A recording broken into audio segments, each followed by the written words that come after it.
Buenas noches a todos. Esta clase, aviso que además de pasarla acá por Zoom, va a quedar después grabada para los que la quieren ver de vuelta y repasarla, o los que no pudieron entrar hoy, que algunos me escribieron que no podían estar presentes el día de hoy. Esto va a estar después en nuestra página de Chabad Salta Multimedia, por Facebook. Ahí están todas las clases que damos. Pueden entrar después a verlas, y si quieren también pueden comentarlas y dar un feedback para poder ver en qué mejorar o qué seguir haciendo de la misma manera que venimos haciendo hasta ahora. Esta clase, la de hoy, va a ser en memoria de mi abuelo, Yaakov Ben Eliezer HaKohen, Zichrono Libraja, y también para refuah shlema, para la pronta curación de Aaron Jai Ben Miriam Shihie, que es mi tío abuelo, que Hashem le mande curación pronta, y si es necesario también con nisim, con milagros, con lo que sea necesario para su pronta curación. Estamos transitando estas semanas de duelo por lo que se denomina Beina Metzarim, entre las aflicciones, que serían los días entre el 17 del mes de Tamuz y el 9 del mes de Ab, que son 3 semanas en las que nosotros vivimos y revivimos la destrucción de los 2 templos, de los 2 Batei HaMikdash que habían en Jerusalén, y otras cosas más, otros sucesos negativos que pasaron también con el pueblo de Israel durante la historia. Y ese dice el Midrash Tanjumá sobre la profecía de Yehezkel, el profeta, que Dios le dijo a Yehezkel, amarlo a Kadosh Baruj Hu, a Yehezkel, Gadol Kriyatá Batorá, que Binyaná. Es tan importante el estudiar en la Torá sobre el Bet HaMikdash, sobre cómo estaba construido el Bet HaMikdash, es tan importante como construirlo. Lejemor laem, veitasku likrot tzurat habayit batorá. Andá, ve y diles a ellos que se ocupen en estudiar la forma del Bet HaMikdash en la Torá. Ubishar kriyatá shitasku likrot ba, anima le alehem keilu emoskim bebinyan habayit.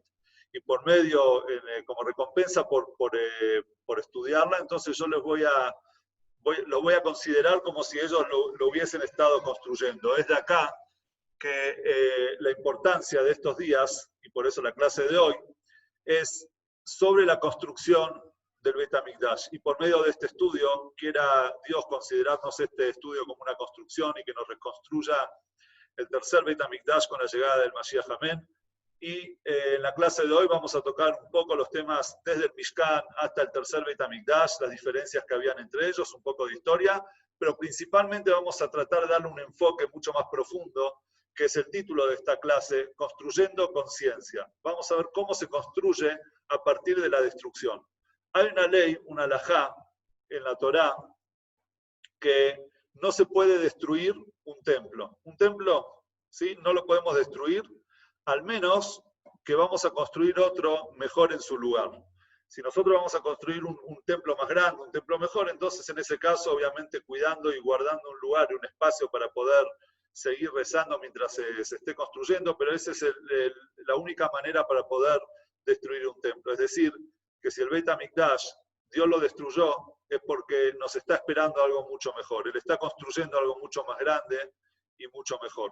Entonces, a partir de la destrucción, nosotros podemos construir. Se dice que una casa, cuando uno construye una casa, ¿cuándo comienza la obra? La obra comienza cuando empieza a destruir la propiedad vieja, la propiedad antigua, o cuando empieza a cavar en la tierra, que es una forma también de destruir ese espacio para poder construir algo mejor. Entonces, en toda destrucción puede haber también una construcción mucho más grande. Vamos a pasar entonces a la clase de hoy, Construyendo Conciencia. Vamos a ver el orden, un pequeño orden de la clase. Primero vamos a ver el orden de construir el santuario, la orden, en realidad no el orden, sino la orden de Dios de construir un santuario para Él en el desierto. Vamos a ver cuáles eran las características de este santuario, llamado Mishkan, en el desierto, y cuáles eran las diferencias entre el Mishkan del desierto con Mishkan Shiloh. Shiloh era una ciudad en Eretz Israel, hasta el día de hoy hay un lugar que se llama Shiloh, pero Antiguamente había una ciudad importante en Israel que se llamaba Shiloh, y ahí se erigió el Mishkan. ¿Cuál era la diferencia entre el Mishkan del desierto y el Mishkan de Shiloh? Después las diferentes sedes del Mishkan, porque el Mishkan fue pasando de lugar en lugar dentro de la tierra de Israel hasta llegar a un lugar estable. ¿Y cuáles fueron esas sedes? Después, las diferencias entre el Beit HaMikdash y el Mishkan. ¿Qué era un Mishkan? ¿Qué era un Beit HaMikdash? Ya les voy adelantando que el Beit HaMikdash es una construcción fija, es la construcción de los grandes templos, que hubieron dos en Jerusalén, en el lugar donde Dios eligió, es el lugar más sagrado del mundo, donde el rey David compró ese espacio, ese pedazo de tierra de Arabná el Yebusita para construir ahí el templo. Entonces, ¿cuál era la diferencia entre el Beit HaMikdash y el Mishkan, el tabernáculo? ¿Y cuáles eran las diferencias también entre el primer Beit HaMikdash y el segundo? Habían algunas diferencias. ¿Y cuál era la diferencia con el tercer Beit HaMikdash? Y después vamos a ver un poco sobre la idea del Beit HaMikdash, la idea conceptual de construir un templo, un Mikdash. Y por último vamos a hablar del concepto de la conciencia, que es lo que une toda la historia de la humanidad, principalmente desde la entrega de la Torá al pueblo de Israel.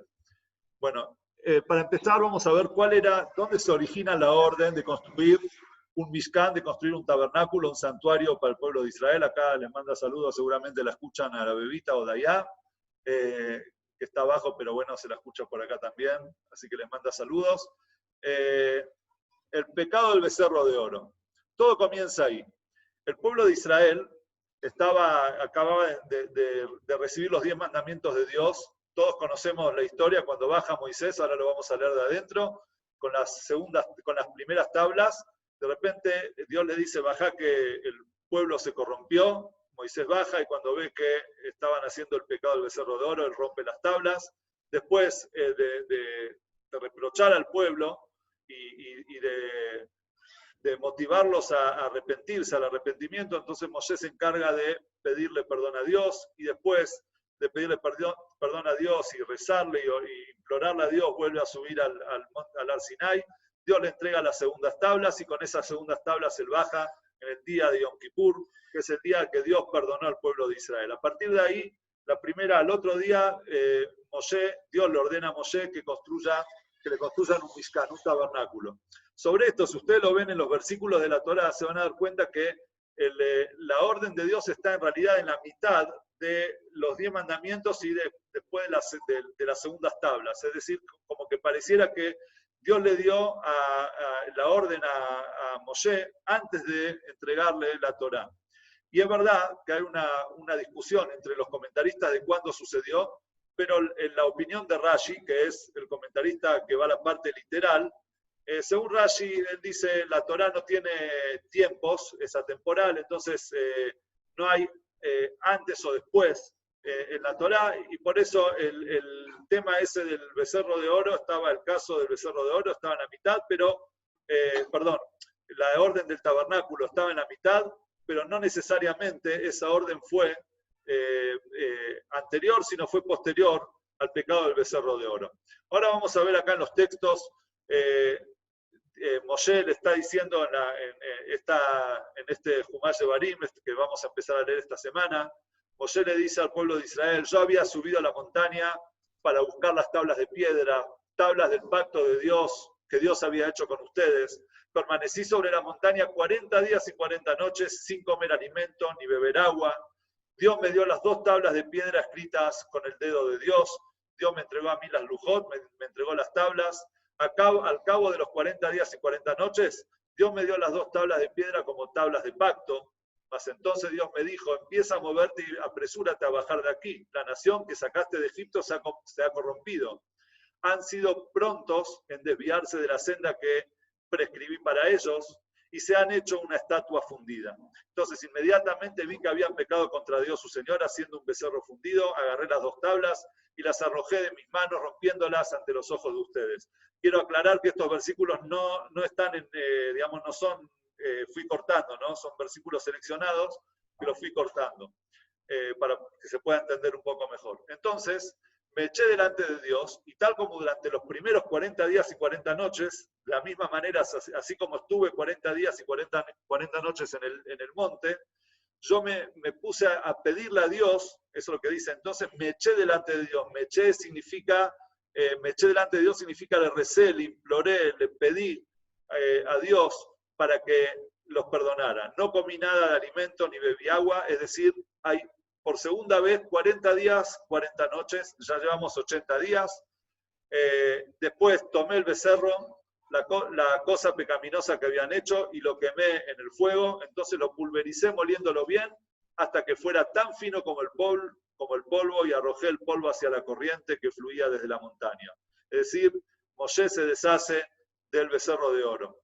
Yo había de este modo permanecido sobre la montaña, en otro versículo, ¿no? Dice esto, yo había de este modo permanecido sobre la montaña 40 días y 40 noches, tal como la primera vez. Es decir, Moshe después de esos segundos 40 días, cuando llevaban ya 80 días, vuelve a subir por segunda vez a la montaña, o sea, sería la tercera vez 40 días y 40 noches, tal como la primera vez, y Dios me escuchó también esta vez accediendo a no destruirte, y ahí Dios perdona al pueblo de Israel, es decir, en total hubieron 120 días, y ahora vamos a ver el cálculo en las fechas, desde cuándo hasta cuándo sucedió todo esto.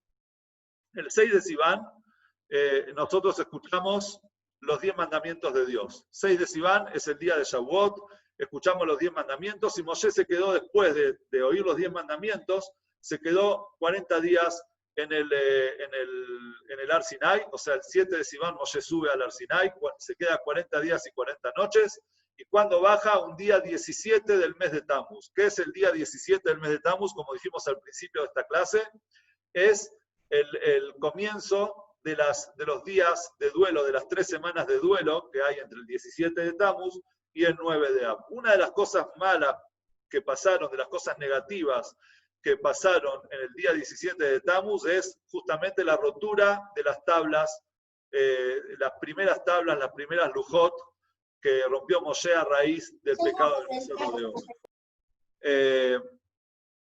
Un momento, voy a silenciar los micrófonos. Ok.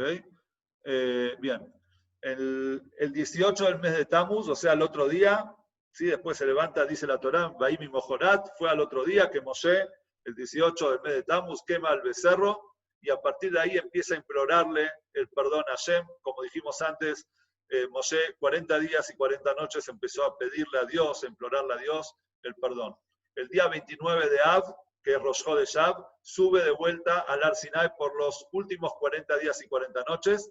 A partir de ahí, las comunidades, los sefaradim, empiezan a decir los Elijot, hasta Yom Kippur, que fueron los 40 días que Moshe estuvo en el Har Sinai para recibir el perdón de Hashem, para recibir las segundas tablas de la ley. Otros acostumbran a tocar el shofar a partir de de Rosh Chodesh Av, del 29 del mes de Av, perdón, de Rosh Chodesh Elul, quiero decir, que es el último día del mes de Av. Moshe sube 40 días y 40 noches, y cuando baja con las segundas tablas, baja el día 10 del mes de Tishrei, que es Yom Kippur, que es Vayomer Hashem Salachti Kitvareja, y le dijo Dios a Moshe, yo perdoné al pueblo de Israel, así como vos me pediste.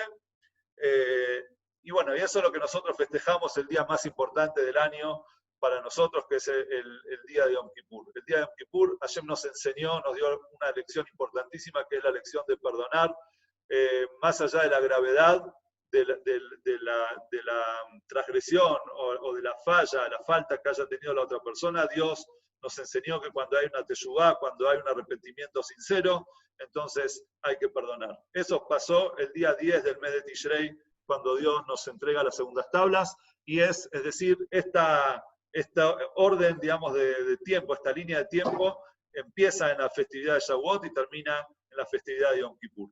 Al otro día, ¿qué pasó al otro día de Yom Kippur? Al otro día, el día 10 de Tishrei. Al otro día de Yom Kippur, Moshe le ordena al pueblo de Israel traer donaciones. ¿Para qué esas donaciones? Eran donaciones para construir el santuario. La Torá nos cuenta que Moshe tuvo que, algo que es inédito, los que somos dirigentes comunitarios, sabemos que cuando uno pide una donación, a veces hay que perseguir a la persona para que la persona entregue sus donaciones. En este caso fue al revés. Cuando Moshe pidió las donaciones en 2 días, vemos ahí en los próximos 2 días, juntaron todo lo necesario, al punto que Moshe les tuvo que decir al pueblo, basta, ya tenemos de sobra, no traigan más donaciones. El sueño de cualquier comunidad es poder decir, basta de donaciones, ya tenemos suficiente. Pero esa fue la muestra de arrepentimiento, de teshuvá y de acercamiento a Dios que tuvo el pueblo de Israel, que con este acto, con esta actitud, ellos mostraron que no les importaba el oro, no les importaba la plata, no les importaba la riqueza que ellos tenían. Lo más importante era acercarse de vuelta a Dios, pedirle perdón por lo que ellos habían hecho con el becerro de oro, y así fue. En 2 días Moshe juntó todo lo necesario para la construcción del tabernáculo. Al otro día, o sea, sería ya al otro día de Kippur, Moshe ordena traer las donaciones. 2 días, la gente trajo donaciones. Al otro día, es decir, al cuarto día, Moshe y Betzalel, quien era Betzalel ben Uri ben Hur, de la tribu de Yehudá, Betzalel, hijo de Uri, hijo de Hur, de la tribu de Yehudá, era la persona el artesano, la persona que tenía conocimientos en construcción, y era la mano derecha del encargado para construir el tabernáculo. Moshe y Betzalel clasifican todas las donaciones y un día después empieza la construcción, ¿sí? Después de 70 días después, el 25 del mes de Kislev, se concluyeron las obras del tabernáculo. ¿Qué pasó el día 25 del mes de Kislev, muchos años después? La fiesta de Hanukkah. Hanukkah es el 25 del mes de Kislev. Dicen nuestros sabios que el día 25 de Kislev le dijo a Dios, le dice Dios, metafóricamente hablando, ¿no? Le dijo, pero el día en el que se terminó de construir el tabernáculo, tendría que haber sido el día de la inauguración del templo, del tabernáculo. Ese mismo día terminamos de construirlo, hay que elegirlo y empezar la inauguración del templo. Sin embargo, Dios le dijo a Moshe que postergue la inauguración para Rosh Hodesh Nisan, para el primer día del mes de Nisan, que fue el día en el que el pueblo judío fue liberado de Egipto, de la tierra de Egipto. Entonces, para recompensar, para reconfortar a ese día, al 25 del mes de Kislev, muchos años después, Dios hizo otra inauguración, que fue la inauguración del Beit HaMikdash, después de esa gesta de los Hashmonaim, de los Macabeos, frente a los griegos, al imperio helénico. Entonces se volvió a reinaugurar el templo un día 25 de Kislev, como el día en el que se terminó también de hacer el Mishkan, de construir el tabernáculo. Pasaron varias semanas, el primero del mes de Nisan, casi un año después de la salida de Egipto, se erige el Mishkan, y así ese Mishkan, ese tabernáculo, acompañó al pueblo de Israel durante toda su travesía. Era nómade como el pueblo de Israel, hasta llegar a la tierra prometida, a Eretz Israel. El hecho de que el tabernáculo haya sido móvil, haya sido portátil, tiene también todo un concepto profundo. Es decir, si el tabernáculo es portátil, quiere decir que el lugar, la tierra, el piso donde se erigía el tabernáculo no era sagrado, carecía de santidad, porque si hubiese sido sagrado, entonces hoy nosotros tendríamos que ir a santificar todas las paradas que hizo el pueblo judío durante los 39 años, ¿no?, que estuvieron desde que se construyó el tabernáculo en el desierto. Sin embargo, nosotros no vemos que el lugar donde estuvo el Mishkan sea un lugar sagrado, sino que la santidad estaba en el tabernáculo mismo y no en el piso, no en el suelo donde eso se construía. Pero eso ya lo vamos a ver enseguida. Ahora vamos a ver unas imágenes del Mishkan, cómo era.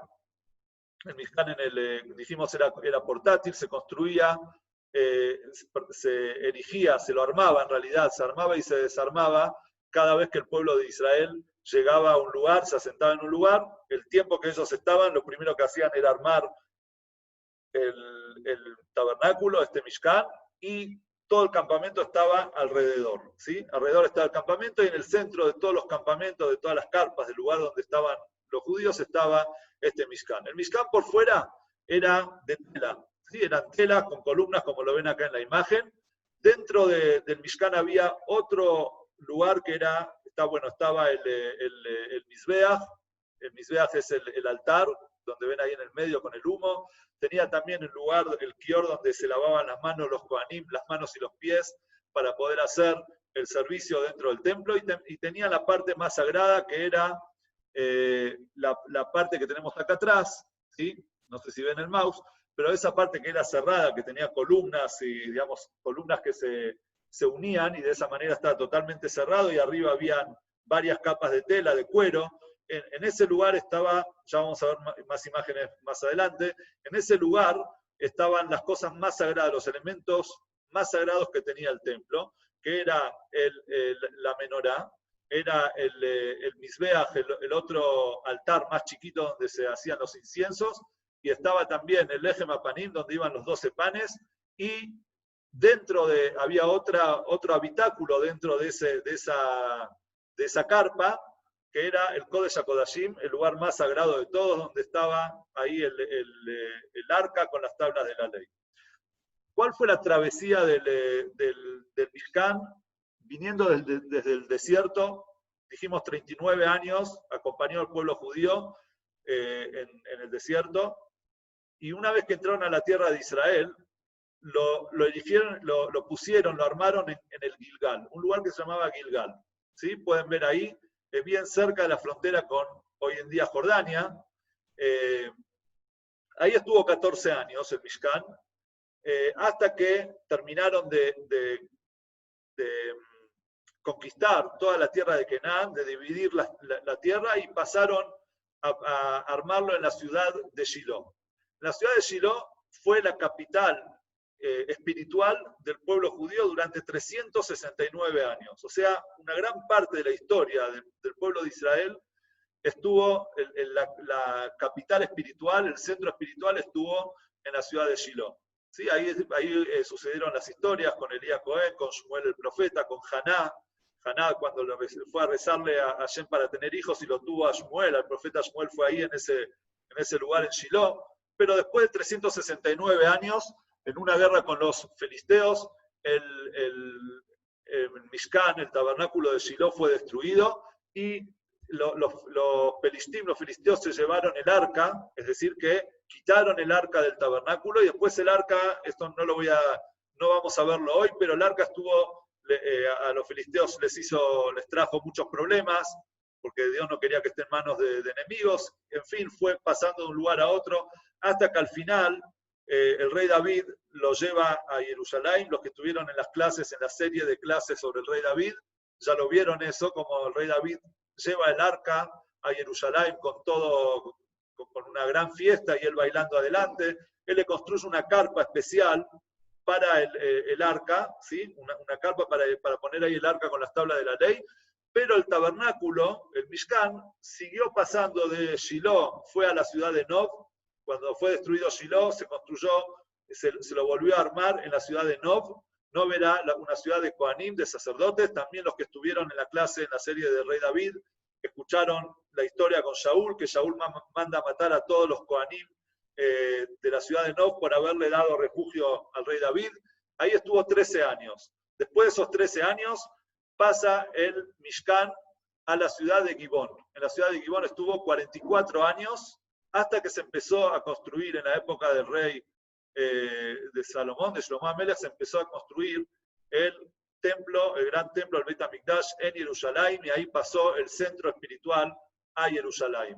Nosotros vemos que el tabernáculo iba de lugar en lugar. Nosotros, hoy cuando vamos a Israel, y no vemos lugares sagrados en Gilgal, en Shiloh, en Nob, en Gibón, donde estuvo el Mishkan. Pero sí vemos nosotros que en Jerusalén, donde estuvo el Beit HaMikdash y ya no está porque fue destruido, la santidad sí quedó en el lugar. Es decir, todos sabemos que el lugar más sagrado del mundo es Jerusalén. ¿Y por qué no decimos lo mismo sobre Shiloh, sobre Gibón, sobre Nob, Gilgal, el desierto, todos los lugares donde estuvo el Mishkan? ¿Por qué? Porque había una diferencia, ¿sí? El Mishkan era portátil y el Beit HaMikdash era algo fijo. Quiero decir que el Mishkan de Shiloh, ya lo vamos a ver en las próximas imágenes, tenía una característica diferente al resto de los Mishkanim, que eran del que vino del desierto, que tenía parte de la construcción era de piedra, es decir, era parte fija y parte portátil, ¿sí? Esa era la característica de Shiloh. Pero el Mishkan, al ser portátil, demostraba, en realidad nos quería transmitir una cosa. Hashem nos dice, ese no es el lugar donde yo quiero llegar, no es el lugar, no es este pedazo de tierra el lugar más sagrado. El lugar más sagrado que es el que eligió el rey David, donde ahí había, es el mismo lugar donde Jacob había soñado con la escalera que llegaba hasta el cielo y subían y bajaban los ángeles. No sé si estudiaron eso. Eso pasó también ahí justo en ese monte, en el Ara Moriah, en el monte de Moriah, donde años después se construyó el templo, donde lo compró el rey David.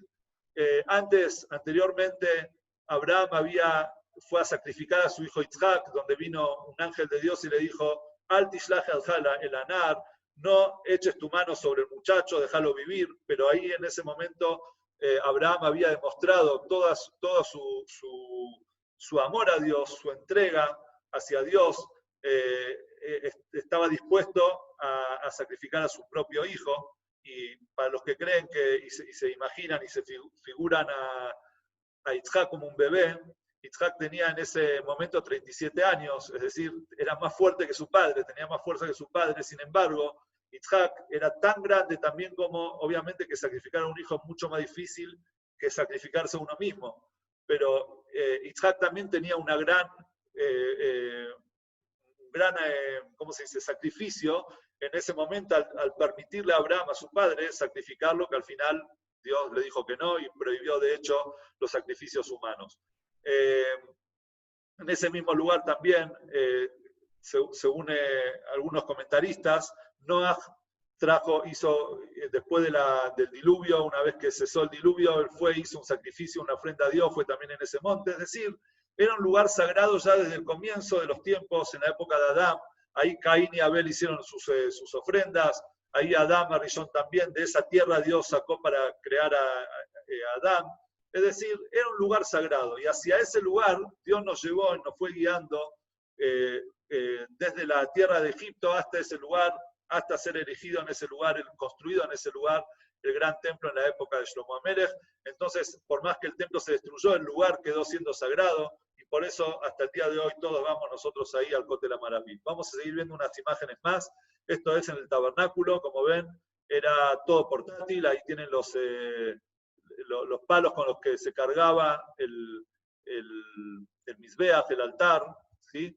Estas eran las telas que cubrían el Ohel Moed, el lugar más sagrado del templo. Pueden ver también ahí las columnas, como estaban todas unidas, ¿sí? Pero cuando se desarmaban quedaban columnas individuales.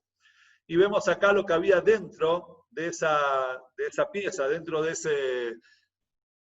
esa construcción. En realidad no era una construcción porque se armaba y se desarmaba, pero tenemos ahí la menorá, tenemos el Mizbeach, el altar de oro, y tenemos también el Lechem Hapanim, los 12 panes, y más adentro está, si pueden ver en la imagen de la derecha, había otra habitación adentro, y ahí estaba el arca con las tablas de la ley. Bueno, así era la división, ¿sí? Como la ven acá, del tabernáculo. Y ahora vamos a pasar a ver el primer Bet HaMikdash. El primer Bet HaMikdash, la idea era de David Amelech, del rey David. Él le dijo a Dios, no puede ser que el arca con las tablas de la ley estén en una carpa y yo estoy viviendo en una casa de cedro. Es decir, en ese momento el cedro las casas de cedro se ve que eran el elemento más importante, digamos, el material más importante para construir casas. Él dice, yo estoy en casas de cedro y el arca de Dios está en una carpa. No puede ser. Fíjense ustedes lo que era el rey David, no puede ser, yo estoy en mi comodidad. Y lo más sagrado que nosotros tenemos, que la palabra de Dios, los mandamientos divinos están en una carpa. Y por eso él quería construir un templo. Pero Dios le dijo, no lo vas a construir vos, lo va a construir tu hijo Shlomo, porque tus manos vos fuiste un guerrero, tus manos están manchadas de sangre, pero tu hijo Shlomo es Shalom, es paz, en su época, en su reino va a haber paz, y él va a construir el Beit HaMikdash, y él construye un hermoso Beit HaMikdash, que fue el centro espiritual de todo el pueblo de Israel, durante 410 años. ¿Sí? Acá vemos nosotros, tenía un gran patio y ahí estaba el templo. Creo que esta imagen igual, sí, esta imagen es del templo, del segundo templo de Herodes, pero bueno, no importa, no hay muchas imágenes del templo de Shlomo, ¿sí? Ahí vemos otras imágenes, más o menos para que puedan ver un poco ustedes la magnitud, las medidas que tenía el templo eran mucho más grandes, mucho más grandes que la del tabernáculo, ¿sí? Ya era un templo construido con grandes medidas, dimensiones. Y pasamos ahora al segundo Beit HaMikdash. El primer Beit HaMikdash fue destruido por los babilonios. El imperio babilonio, Nabucodonosor en español, decide conquista a Israel y destruye también el templo. Así llega también, exilia a la tribu de Yehudá, es decir, al reino de Yehudá, lo lleva a Babilonia, y así es como llegan y como echan raíces grandes comunidades de judíos en Babilonia, hoy en día Irak. ¿Sí? En esa época era el centro espiritual de estudio, en realidad, del Talmud y digamos, la transmisión. Los grandes sabios vivían en Babilonia. Eso fue a partir de la destrucción del primer templo. Estuvieron durante 70 años en exilio en Babilonia, hasta que vino los persas, conquistaron Babilonia, y el rey Koresh le permitió a los judíos retornar a Israel y reconstruir el segundo templo. No fueron, muchos fueron Ezra, Nehemías, ellos eran los líderes,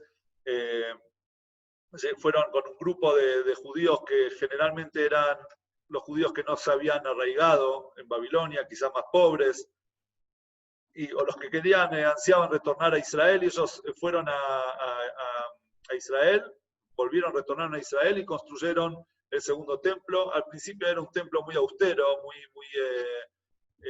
pobre, carecía de muchas cosas. Ahora voy a decirles cuál es la diferencia, pero antes quiero agregar también un dato histórico para que tengan una idea.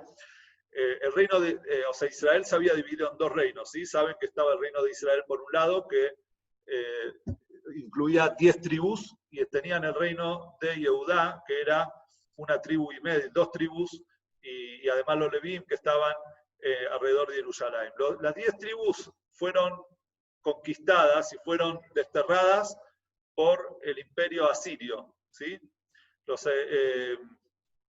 Los asirios conquistaron Israel y desterraron mucho tiempo, varios años antes, a las 10 tribus. Es decir, que lo único que quedaba de Israel era el reino de Yehudá, que fueron desterrados por medio de los babilonios y volvieron después en la época de los persas. Ellos construyeron este segundo templo. El segundo templo tenía algunas cosas que no tenía el primero.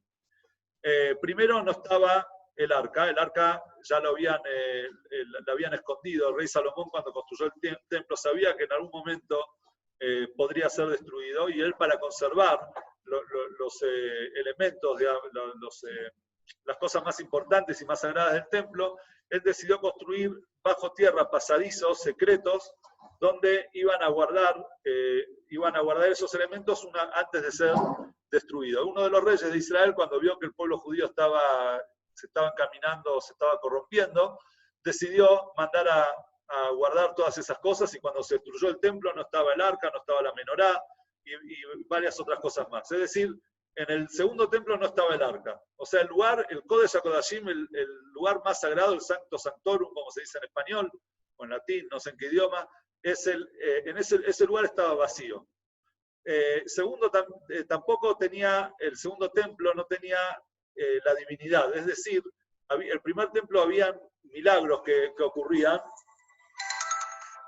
Ocurrían ciertos milagros en el templo. Por ejemplo, había un fuego eterno, un fuego que estaba en todo momento sobre el altar, y cosas así, digamos. Había una columna de nube de humo que llegaba hasta el cielo. Habían varias cosas que mostraban la divinidad de Dios. En el segundo Beit HaMikdash no estaba, ¿sí? Es decir, que era un nivel inferior en espiritualidad y en divinidad al primer Beit HaMikdash. Pero tenía, después, con el tiempo, tuvo algo que era superior, que era la construcción. Es decir, cuando Herodes que gobernaba Israel, él le gustaba mucho las grandes construcciones, era un gran constructor, también era un gran asesino, pero él como quiso compensar sus asesinatos y decidió construir un templo nunca visto, algo que era imponente en su belleza y en su riqueza, y él construyó este segundo templo, que era imponente y que se dice que aquella persona que no vio la construcción de Herodes, el templo de Herodes, nunca vio una construcción linda en su vida. O sea que no había algo superior, más lindo en belleza, en el mundo entero que el templo este que construyó Herodes. Pero este templo también fue destruido por los romanos. ¿Sí? Vinieron los romanos, después de 420 años, este templo duró 10 años más, fue destruido por los romanos y a partir de ahí nosotros fuimos dispersados por el mundo entero y ya nunca volvimos a tener un Beit HaMikdash reconstruido en Jerusalén. Esperemos que hoy Jerusalén está en nuestras manos, que podamos pronto también tener un Beit HaMikdash en Jerusalén donde todo el pueblo de Israel pueda retornar. Vamos a ver un poco más. En esta imagen nosotros vemos lo que tienen ahí en rojo. Sería una de las paredes. A ver, voy a volver a la imagen anterior. Bueno, si ven, a ver, voy a buscar el láser. Ahí está. Ahí está para que puedan ver. Estas paredes que rodeaban al templo, que eran las paredes del Arabait, estas las construyó Herodes.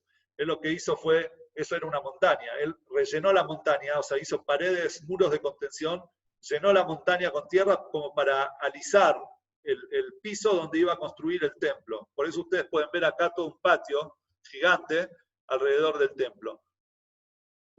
Todo fue destruido menos algunas paredes exteriores. ¿Ven estas que están acá? Algunas quedaron en pie. Una de esas y la más famosa de todas es el Kotel HaMaraví, que lo vamos a ver en la próxima imagen, que es este pedacito acá, que vemos acá de paredes, lo que hoy en día nosotros vemos el gran muro de los lamentos, que nos parece gigante, es para que tengan idea de lo que era la grandeza, la magnitud, las dimensiones de la construcción de Herodes. Ese pequeño pedazo es lo que es hoy en día el Kotel HaMaraví. Los que van a las Minarot HaKotel, a las excavaciones del Kotel, van a ver cómo la pared llega hasta muchos metros más, hasta el fondo. Y eso es lo que nos queda hoy del segundo templo, ¿sí? El lugar más sagrado donde todo el pueblo de Israel va a rezar, donde muchos se ponen tefilín. Esta semana tuve una clase con un chico para Bar Mitzvah, y le mostré fotos del Kotel, y mostré fotos de famosos, le mostré a Messi en el Kotel, a Maradona en el Kotel, y no podía creer, dice, todos los famosos van, sí, todos los famosos van, porque ese es el lugar más sagrado que existe en el mundo, y no solamente para nosotros, para los Yehudim. Bueno, ¿cuáles eran las diferencias entre los tres? Sería el Mishkan, el tabernáculo, el primer Beit HaMikdash y el segundo Beit HaMikdash. El Mishkan estuvo en total entre el desierto y Gilgal, Nob, Shiloh, Gibón, 479 años. O sea, 479 años fuimos nómades con el Mishkan. Después se hizo el primer Beit HaMikdash, el primer templo en Jerusalén, estuvo de manera fija 410 años, y el segundo Beit HaMikdash 420 años. Nosotros estamos esperando el tercer Beit HaMikdash, que será reconstruido cuando llegue el Mashiach, y va a ser mucho más grande, más lindo, según, ¿cómo sabemos cómo va a ser el tercer Beit HaMikdash si todavía no lo tenemos? Por una profecía de Yehezkel. En el libro de Yehezkel, de Ezequiel, hay toda una profecía donde Yehezkel, ¿cómo se dice? Nos enseña, nos describe cómo va a ser el tercer Beit HaMikdash. En base a esa descripción, se hicieron varias imágenes, varios modelos, y se ve cómo es mucho más grande, mucho más lindo y más amplio que los dos primeros Beit HaMikdash. Ahora, ¿cuál era la diferencia entre los cuatro, Mishkan hasta el tercer Beit HaMikdash? El Mishkan era portátil, nómade, iba de un lugar a otro, no era fijo, es decir, no había una santificación del espacio. El primer Beit HaMikdash tenía una característica que era un Beit HaMikdash divino. ¿Por qué era divino? Porque primero que Dios le ordenó a Shlomo que lo construya, a David le dijo que su hijo lo iba a construir, entonces fue por orden de Dios. En ese momento era el reino de Israel todo unido, bajo un mismo rey que era Shlomo. Después de Shlomo, después de su hijo, ya el reino se dividió, pero en ese momento estaba todo el reino de Israel, era unido, todos iban al Bet HaMikdash, a Jerusalén, estaba el arca, ahí ocurrían milagros, había profecía, había Ruach HaKodesh, era inspiración divina, ¿sí? El Ruach HaKodesh, y hasta que fue destruido. ¿Por qué fue destruido el primer Bet HaMikdash? Porque el pueblo de Israel, si bien tenía ese espacio espiritual, pero nunca abandonaron, no sé si nunca, pero nosotros podemos ver en la época de los Shoftim, y podemos ver, los Shoftim fue previo, pero después de Shlomo, cuando se dividió Israel de Yehudá, y habían muchos reyes que eran idólatras y hasta pusieron idolatrías en el templo. Es decir, el pueblo estaba corrompido, ¿sí? Entonces Dios decidió destruir el primer Bet HaMikdash, dijo, no lo merecen, y fuimos desterrados a Babilonia. Después de eso volvió el pueblo de Israel, tuvo una segunda oportunidad y reconstruyó el segundo Bet HaMikdash, pero ese Bet HaMikdash era terrenal. Al decir terrenal significa que fue una acción del ser humano, es decir, del Yehudí hacia Dios, no de Dios hacia el Yehudí, sino nosotros fuimos, nosotros lo construimos, nosotros le pusimos la santidad, la pusimos nosotros, no Dios. ¿Qué quiere decir la pusimos nosotros y no Dios? Dios no dio muestras de santidad, o sea, con milagros, sino la santidad la puso el hecho de que el pueblo judío decidió reunirse de vuelta en ese mismo lugar, llevarle ofrendas a Dios, acercarse a Dios, etc. ¿Cuál va a ser la característica del tercer Bet HaMikdash y por lo cual, el segundo Bet HaMikdash fue destruido también? ¿Por qué? Porque algo terrenal, si Dios no lo mantiene, entonces también va a caducar en algún momento.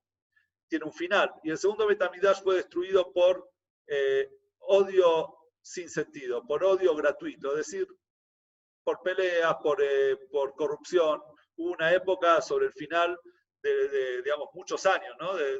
Sobre el final del segundo Bet HaMikdash, que el Cohen Gadol, el sumo sacerdote, se compraba. O sea, el que tenía plata era Cohen y quería ser sumo sacerdote, él pagaba plata y así se hacía sumo sacerdote, cosa que estaba prohibido. Por eso fue una época en la que murieron muchos Kohanim Gdolim, muchos sumos sacerdotes, porque el que no era puro, digamos, para estar, el que no era tzadik, una persona justa, en el Bet HaMikdash entraba al Kodesh HaKodashim, al lugar más sagrado, moría. Entonces así cambiaba todo el tiempo de Cohen Gadol. Pero el estatus de ser Cohen Gadol, la gente, digamos, en buscar ese honor, el kabod, que la gente lo honre, ese orgullo, esa arrogancia, costaba plata y la gente lo pagaba. Así vemos nosotros cómo el segundo Bet HaMikdash también la gente se había corrompido, y por el odio gratuito, o sea, ese odio, esa falta de unión entre las personas, Dios dijo, no, ya no va más mi casa, no va más mi Bet HaMikdash, y vinieron los romanos y lo destruyeron. Pero el tercer Bet HaMikdash, que Dios quiera que sea reconstruido pronto con la llegada del Mashiach, va a tener la fusión de las dos cosas. Por un lado, lo terrenal, es decir, el pueblo de Israel va a ser merecedor de su reconstrucción. Por eso es que estamos estudiando nosotros esto ahora, demostrándole a Dios que nosotros hacemos lo nuestro, ponemos de nuestra parte para que esto sea reconstruido. Y por otro lado va a ser mucho más grande, divino, y va a tener todo lo milagroso y más que tenía el primer Bet HaMikdash. Ahora vamos a pasar a la segunda parte de esta clase. Y la pregunta que nos vamos a hacer es, ¿qué se hacía en el Bet HaMikdash primero? Se traían ofrendas, estaba el altar y se ofrendaban animales, habían inciensos. Y la pregunta es, ¿acaso Hashem desea nuestras ofrendas? ¿Por qué tenemos que llevar ofrenda? ¿Por qué tenemos que sacrificar un animal? ¿Acaso realmente Hashem lo quiere? Y nosotros vamos a ver en los textos de la Torá, cómo muchos profetas hablaron también de este tema y se refirieron a este tema. En el primer versículo, que vemos arriba en grande, en negrita, y está más grande. ¿Por qué lo puse más grande?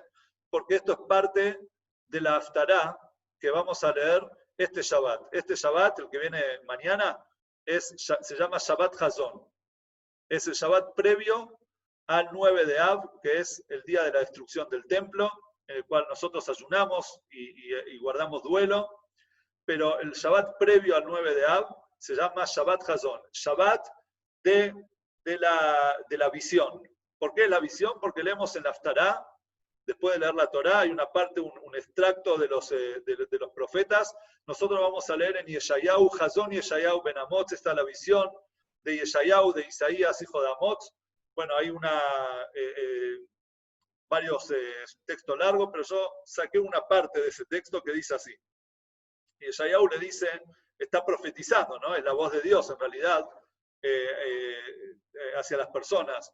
¿Para qué necesito sus numerosos sacrificios? Pregunta Hashem, dice Hashem.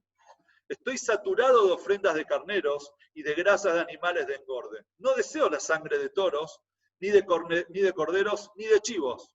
Dios nos dice, yo estoy saturado de sacrificios. ¿Para qué quiero yo esos sacrificios? ¿Sí?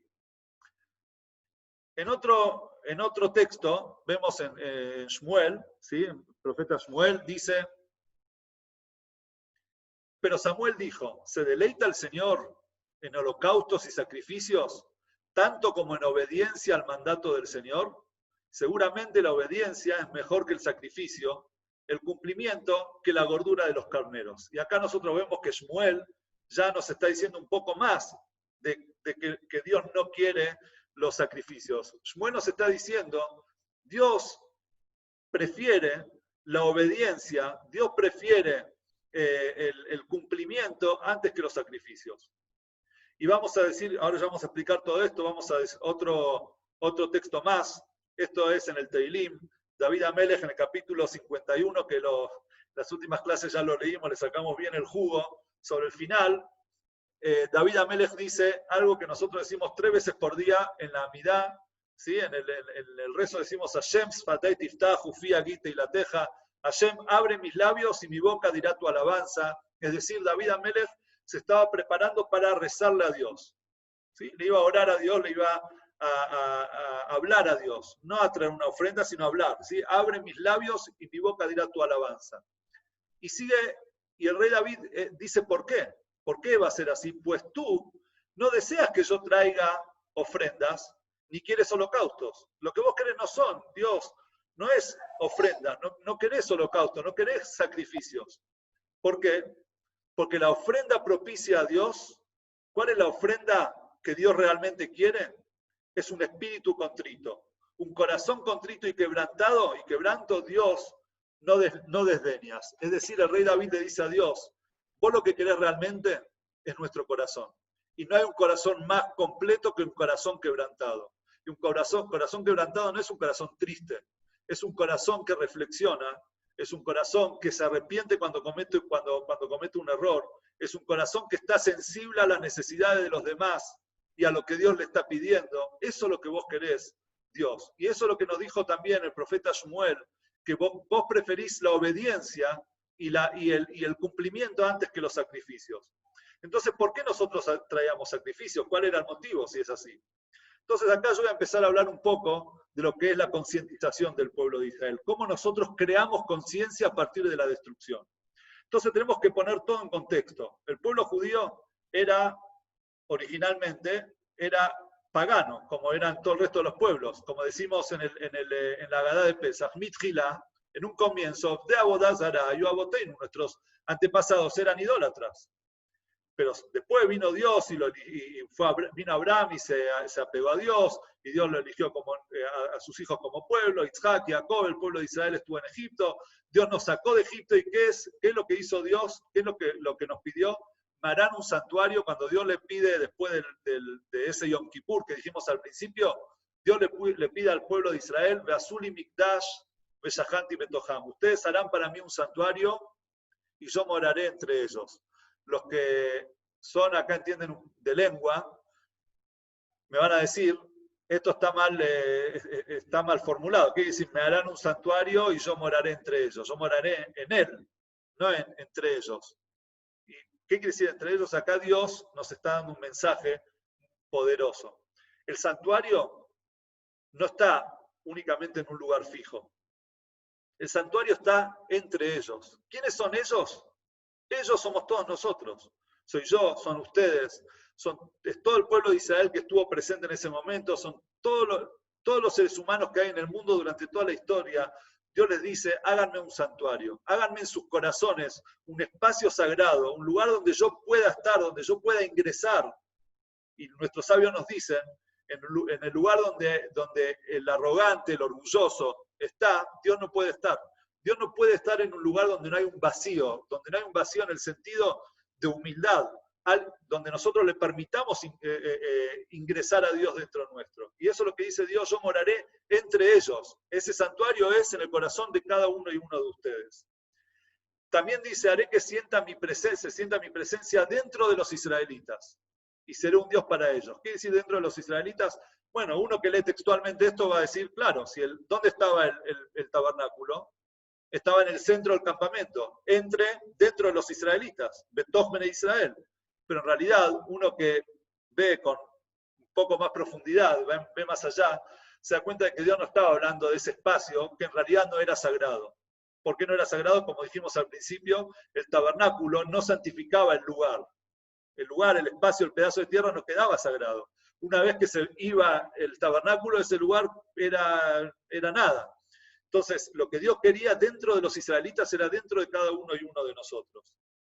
Entonces, otro versículo dice, se darán cuenta de que yo, Dios su Señor, los saqué de Egipto para hacer que se sintiera mi presencia entre ellos. Yo soy Dios su Señor. Es decir, Dios nos pide que nosotros sintamos la presencia de Dios dentro nuestro. Y eso hay que hacerlo en cada lugar, en cada instante, en cada momento. No importa donde uno esté. No cuando uno se va al cótel, de repente se acuerda que es un lugar sagrado y empieza y se pone tefilín. Dios nos pide que el lugar sagrado lo hagamos cada uno y uno de nosotros en nuestro hogar, en nuestra vida, en nuestro corazón. Ese es el santuario. Habla a los israelitas y dile lo siguiente, la persona que acerque de ustedes una ofrenda para Hashem, acá habla Dios de las ofrendas, y nos dice, Parshat Vaikra, en vez de decirnos una persona de ustedes que ofrende algo para Hashem, que es como debería decirse, dice, la persona que acerque de ustedes, o sea que hay que acercar a uno de ustedes, como si fuese un sacrificio humano, pero Dios ya lo prohibió. Pero sin embargo, como Dios formula el texto, parecería que que uno de ustedes, o sea, una persona se tiene que acercar a Dios, o sea, la persona se tiene que sacrificar, ofrendar a Dios. Entonces viene Dios y nos dice, la persona que acerque de ustedes una ofrenda para Hashem, y ahí nos empieza a decir todas las leyes. Es decir, que existe un tipo de ofrenda, un tipo de sacrificio espiritual y personal que no es entregar la vida. O sea, es decir, es entregarse en vida y no entregar la vida, ¿sí? Entregarse en vida significa que yo vivo como vive Dios, yo vivo como Dios quiere que yo viva, lo tengo presente, hago de mi vida un santuario, de mi casa un santuario, de mi lugar un lugar sagrado. Eso es lo que Dios nos está pidiendo. Pero ¿qué pasó? El pueblo de Israel se quedó con el espacio, se quedó con lo material, se quedó con un becerro de oro, se quedó con un pedazo de piedra. Y traían ofrendas, sí, traían ofrendas. Pero viene Yeshayahu y nos dice, Dios ya está harto de ofrendas. ¿Pero qué tipo de ofrendas? Sigue diciendo en los próximos versículos, que yo no lo copié acá. Son esas ofrendas que la persona las hace sin intención. Las hace de manera automática. Es como aquellas personas que dicen, mira, yo en mis negocios soy un desastre, hago, digamos, robo, trabajo mal, hago lo que sea, pero después voy yo como buen judío, doy todos los meses una tzedaká al templo y con eso ya estoy limpio. Nadie le quita el valor a la tzedaká porque la tzedaká de por sí ya es una mitzvah muy grande. Pero eso no significa que vos limpiás tu conciencia llevando una ofrenda al templo. Dios, esas ofrendas le asquean. Dios quiere otro tipo de ofrenda. Dios quiere tu ofrenda, la ofrenda de tu corazón, de tus sentimientos, tus deseos. Eso es lo que Dios quiere. Un corazón contrito, un corazón quebrantado, un corazón que diga, si yo cometí un error, me arrepiento, como dice el rey David. Esa es la ofrenda que Dios quiere. Entonces, ¿para qué estaban las ofrendas? Muy simple, porque Dios quería que la persona, por medio de las ofrendas, pueda elevar todos el reino animal, el reino mineral, todo lo que la persona, los vegetales, todo lo que había en este mundo, lo que Dios creó, por medio de la persona pueda ser elevado. Pero principalmente la persona, el ser humano, tenía que elevarse. Ese era todo el concepto de los sacrificios. Pero cuando nosotros quitamos al ser humano, quitamos nuestro corazón de ese sacrificio, entonces Dios no quiere que mates animales. No es eso lo que Dios quiere. Ya le sacaste el alma al cuerpo. Es como algo muerto.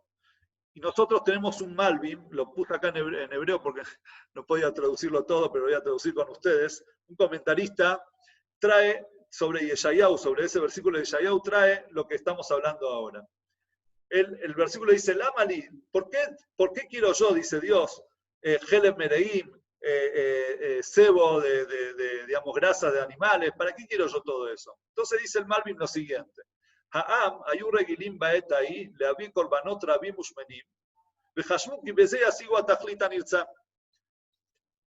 El pueblo estaban acostumbrados en esa época a traer ofrendas, ¿sí? Traían sacrificios, muchos sacrificios grandes, buenos animales, y ellos creían que con eso ellos ya lograban el tajlit, ellos lograban el objetivo, ¿sí? Que sean adquiridos y servidos por Dios. Un momento, porque...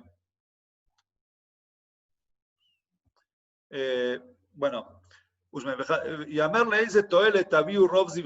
entonces a eso Dios le respondió, le dijo, entonces, ¿para qué quiero yo estos sacrificios?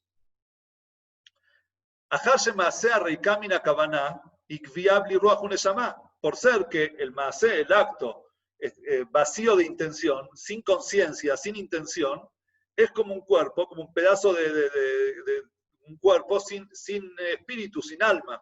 Un más becha más korbanot. Entonces, ¿para qué quiero yo cuál es el sentido entonces de todas estas ofrendas? Sabati Helem Mereim.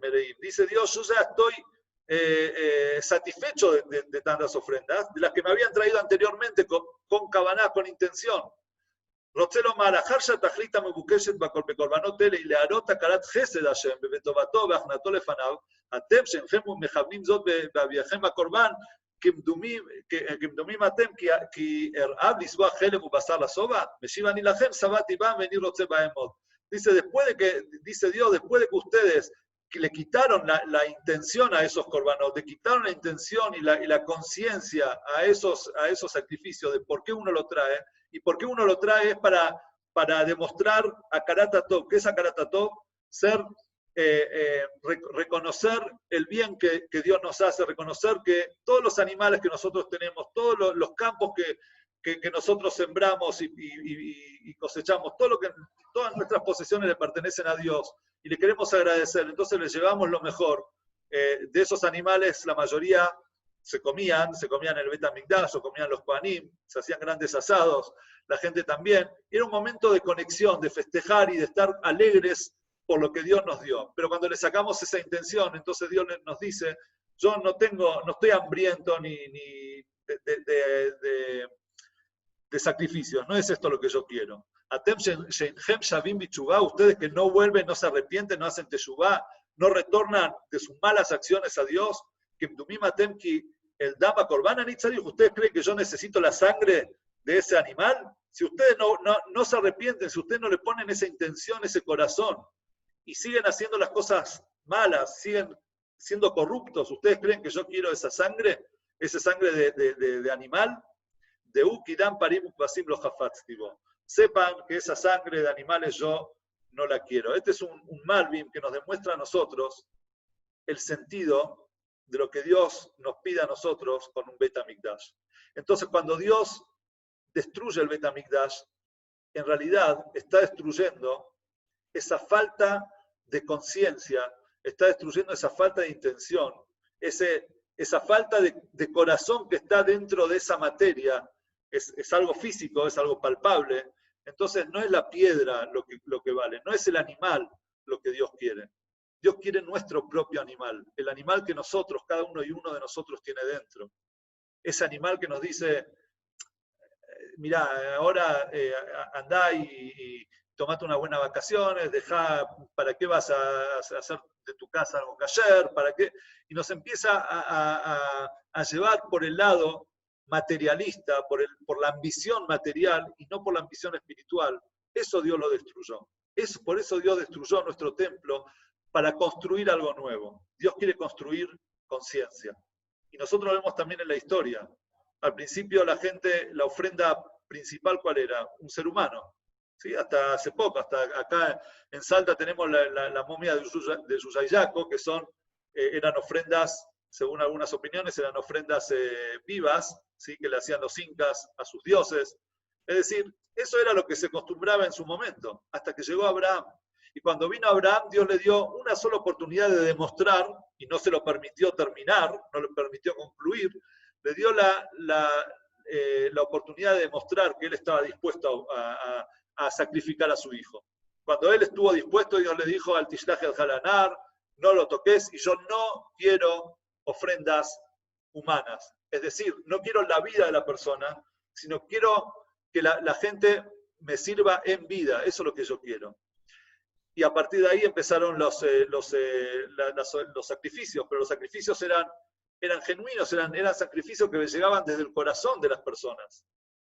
Pero de repente cuando viene el pueblo de Israel y construye el becerro de oro, y de repente ve Dios, dice, este pueblo que necesita algo material para aferrarse, ellos necesitan ver algo, bueno, vamos a construir un tabernáculo.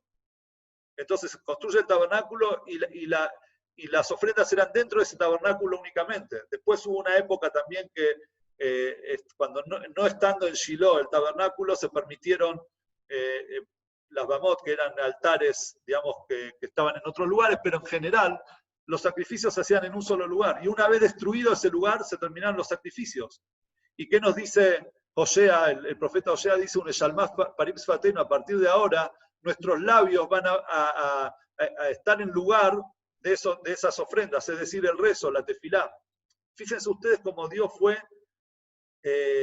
evolucionando, hizo que, no Dios evolucionando, sino hizo que nosotros evolucionemos desde el paganismo, desde la ofrenda de las personas hasta la conexión desde lo más interno. Cuando una persona va a rezar, también existe el que reza, bla, bla, bla, bla, así, y de manera automática, pero en general, cuando una persona va a rezar, tiene que, en cierto modo, hacer algo, conectarse con Dios. Entonces, eso es lo que Dios quiere en nuestro corazón. Entonces, ¿qué es lo que estamos esperando nosotros cuando llegue el tercer Bet HaMikdash? Obviamente, van a volver a las ofrendas, pero van a volver las ofrendas con intención, con kavaná, con conciencia. Vamos a entregar nosotros, pobre animal, no lo vamos a matar por matar. Estamos elevando todo el plano físico hacia Dios, ¿sí? Entonces acá vemos nosotros cómo Hashem construye esa conciencia, nos saca de Egipto con milagros y nos da la Torá, pero nosotros pecamos con el becerro de oro, entonces Hashem nos pide que hagamos un santuario, entonces nosotros seguimos idolatrando y Hashem entonces lo destruye, reconstruimos el segundo templo, y hay corrupción, arrogancia. La arrogancia es lo opuesto a la humildad, eso lleva a la destrucción del templo. Y después decimos, en lugar de toros, pagarán nuestros labios, la ofrenda de nuestros labios, la tefilá. Y cuando llegue el Mashiach, vamos a hacer entonces una morada para Hashem. ¿Qué es hacer una morada para Hashem? Que es todo el objetivo de la creación del mundo. Es justamente dentro de lo material, dentro de lo físico, revelar lo espiritual, revelar lo divino y el espíritu que hay dentro de cada cosa. Vamos a poner nuestro corazón, poner nuestra conciencia. Y eso es lo que Dios está creando a partir de esa destrucción, nuestra conciencia. Dios destruyó un templo para construir, y Dios llora con nosotros cada día por la destrucción de su templo, está escrito, pero Dios quiere construir algo mayor, algo mejor, algo superior. Y no solamente algo mejor y superior y más lindo físico, no es la piedra, es la conciencia que la persona va a poner en ese momento con la llegada del Mashiach. Es la conciencia y el corazón, el sentimiento que cada uno y uno de nosotros va a poner en el Bet HaMikdash. Y hoy, por ejemplo, un ejemplo es muy fácil, cuando uno va al Kotel, hay quienes creen o quienes sienten que uno le reza un pedazo de piedra. El Kotel es un pedazo de piedra. Obviamente nosotros no le rezamos a la piedra. No es la piedra lo que tiene valor. Lo que tiene valor es que ese lugar es el lugar elegido por Dios, es el lugar elegido por Hashem para ser el lugar más sagrado. Entonces nuestros rezos no van a la piedra, van hacia arriba, van hacia Dios. Bueno, Dios está en todos lados, está también en la piedra, pero nuestros rezos van hacia Dios. Solamente que la persona cuando llega al Cote de la Maravilla, llega al Muro de los Lamentos, siente que en ese lugar hay una presencia divina mucho más fuerte y más revelada que en el resto de los lugares. Entonces pone su conciencia, pone su corazón, pone todo lo suyo, su espiritualidad, lo pone ahí. Y eso es lo que Hashem quiere de nosotros para la reconstrucción del tercer templo. ¿Y nosotros cómo lo vemos eso? Vemos del exilio a la redención final. ¿Cómo se dice exilio? ¿Cómo se dice la diáspora? ¿Cómo se traduce diáspora? Golá. ¿Sí? En hebreo se dice golá. ¿Cómo se dice redención? Geulá. ¿Cuál es la diferencia entre la palabra golá y geulá, entre el exilio y la redención? Es la letra Aleph. La letra Aleph es Alufosh el Olam, es el Dios del universo, el dueño del mundo.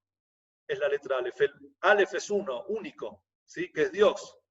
Cuando nosotros pongamos dentro de la golá, dentro del exilio, en la diáspora, en nuestras vidas hoy, ahora, pongamos la letra Aleph, cuando nosotros nos conectemos con Dios y veamos que este mundo es, lo único que hay es Dios y lo único que se nos pide a nosotros es hacer una morada para Él en este mundo, bajar el cielo a la tierra, entonces ahí nosotros vamos a estar viviendo la redención, la Geulá, con la llegada del Mashiach.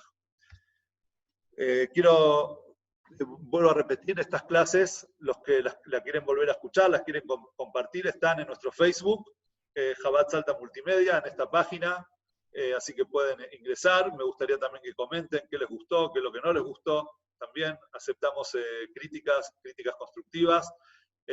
Bueno, muchas gracias a todos por participar.